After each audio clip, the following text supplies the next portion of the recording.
Health insurance is considered as dead asset by many because it doesn't give any return or it is just a tax-saving tool. Ang kahalagahan nito ay makikita lamang kung mayroong mangyaring hindi maganda sa ating kalusugan. Hanggat isang araw nangyari ang COVID-19 at nagulat ang lahat kung gaano kahalaga ang magkaroon ng medical coverage. Today, we will talk about the importance of medical coverage as social security tool. I'm Chris Cervantes. This is Financial Planning for the Fast-Changing World.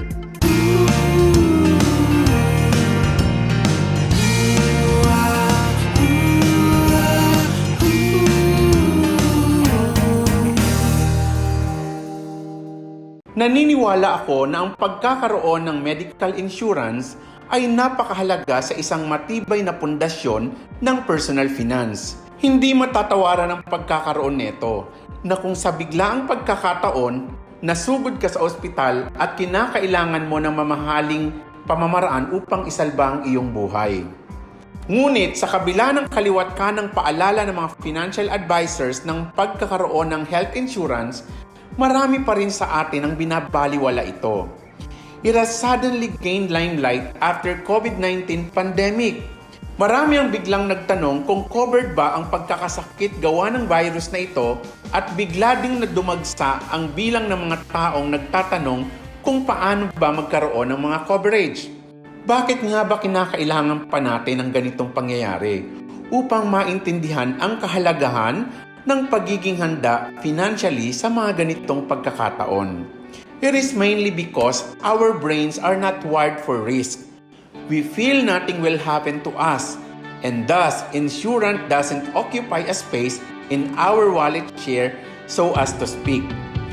Makikita lamang natin ang kahalagahan nito sa oras na makita natin up close ang matinding impact ng isang bagay. Tulad ng life insurance, hindi mo makikita ang importansya nito hanggat hindi mo na-experience mawala ng mahal or malapit sa buhay. Who knows? Baka iyan ang dahilan kung bakit kailangan nating maranasan ang mawala ng minamahal kasi hanggat hindi natin pinagdadaanan ito, hindi natin maiintindihan kung gaano kaimportante ang sinasabi nilang pagsasabi ng I love you, I care for you, or how can I make you happy? Ganun din when it comes to financial security.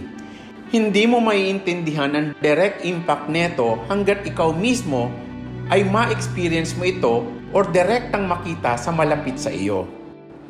Maaaring ang iba sa atin ay may medical insurance na benepisyo mula sa kumpanyang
for your family and yourself. Ang pangyayari tulad ng COVID-19 ay isang paalala sa atin upang magtanong kung anong nababagay na coverage para sa atin. At sana ang pagtatanong na ito ay magresulta sa isang desisyon upang bumili ka ng tamang policy na para sa iyo at pamilya mo. Until next time, this is Chris Cervantes. Plan for your dreams, plan for your future, and plan for your life. And if you need help in planning your future, our mission is to help you realize it.